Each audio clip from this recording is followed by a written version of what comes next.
Yahoo is getting purchased by Verizon. It's official after a lot of speculation.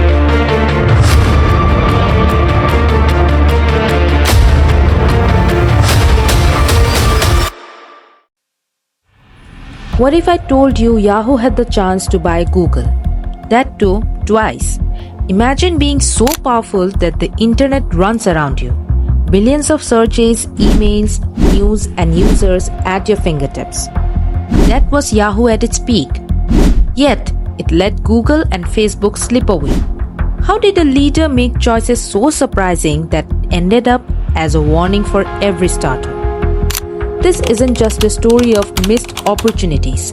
It's a masterclass in how not to run a tech empire. Stay tuned, because the fall of Yahoo will leave you questioning everything you thought you knew about success in business. So let's get started. It all started in January 1994 when two Stanford students, Jerry Yang and David Filo, founded Yahoo. Initially, it was named as Jerry and David's Guide to the World Wide Web, but it was later renamed to Yahoo by April, which is the short form for yet another hierarchically organized oracle. With increasing daily visits, the domain yahoo.com was created in 1995, and it went public in April 1996. And this was the golden time for Yahoo, as they took the right decision to create .com domain, as in 1995 the period of .com bubble started, where the shares of internet and technology companies rose to rapid price hike in the stock market. With that, Yahoo stock price skyrocketed to $118, and the daily visits to Yahoo exceeded to 95 million. This was the golden era for Yahoo as they grew rapidly as a web portal and acquired numerous companies.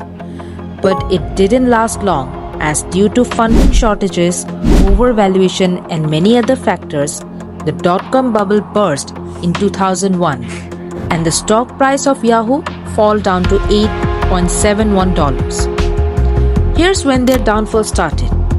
Many acquisitions were done by Yahoo, which would have helped Yahoo to climb up the internet ladder, but they became huge mistakes made by any big businesses. In 1999, they acquired GeoCities for $4.5 billion and Broadcast.com for $5.7 billion. GeoCities was a site that enabled users to build their own websites, but it was shut down in 2009 as it failed to adapt to the evolving web world.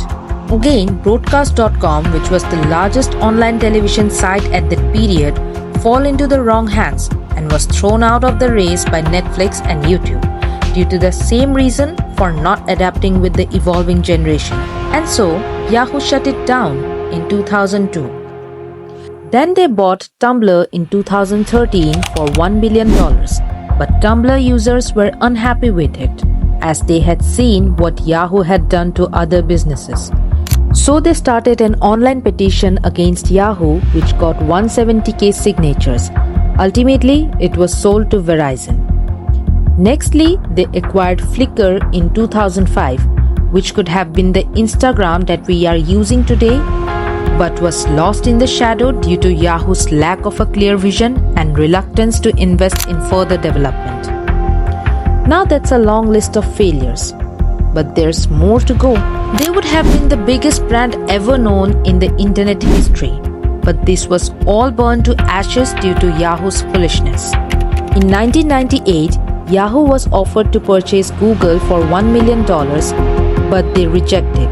Again in 2002, Google offered Yahoo to buy their search engine for $5 billion, but as Yahoo lowered the price to $3 billion, Google denied to sell them. In 2006, Yahoo had made an offer of $1 billion to buy Facebook. However, Zuckerberg ultimately turned down Yahoo's offer, as Yahoo had undervalued their business. Later, in 2008, Microsoft offered to buy Yahoo for $44.6 billion, but they believed that they were undervalued, so they rejected the offer. If they could have financed any one of these deals, they could have saved Yahoo from further destruction.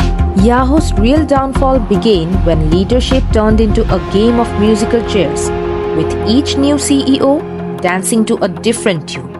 It all started when Carol Bartz replaced Young as CEO in January 2009. But she had no previous experience in internet advertising and did many mistakes, from blaming employees to prematurely investing on stocks and much more. So in 2011, she was fired by the chairman and Tim Moss was made the interim CEO.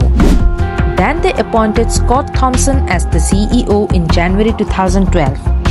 Again, the wrong decision, as he lied having a dual degree in accounting and computer science, which led to the resignation of several executive members which were hired by him. So, Ross Levinson was made the interim CEO by May.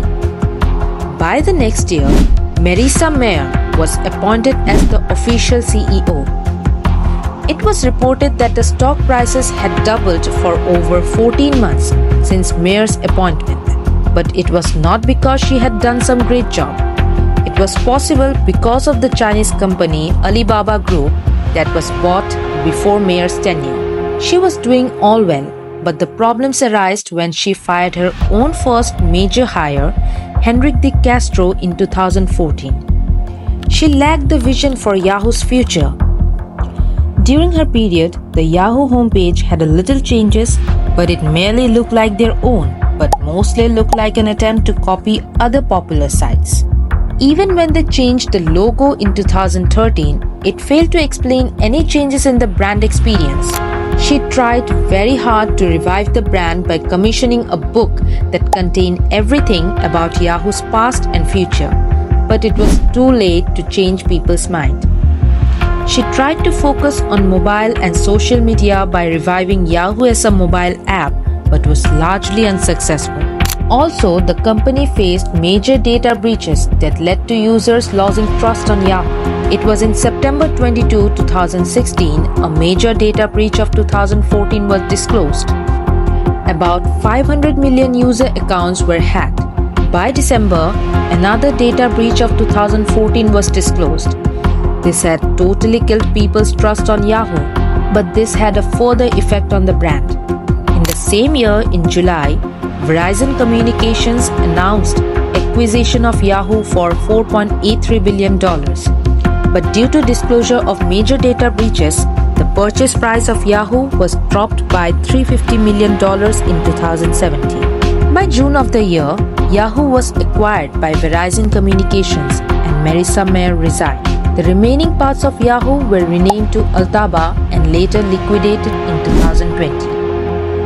By 2021, 90% of Yahoo shares was bought by Apollo Global Management. Right now, Yahoo is operating under Yahoo Incorporation. It offers mail and search services. So this is how Yahoo ends its journey, with major mistakes ever made in the business history.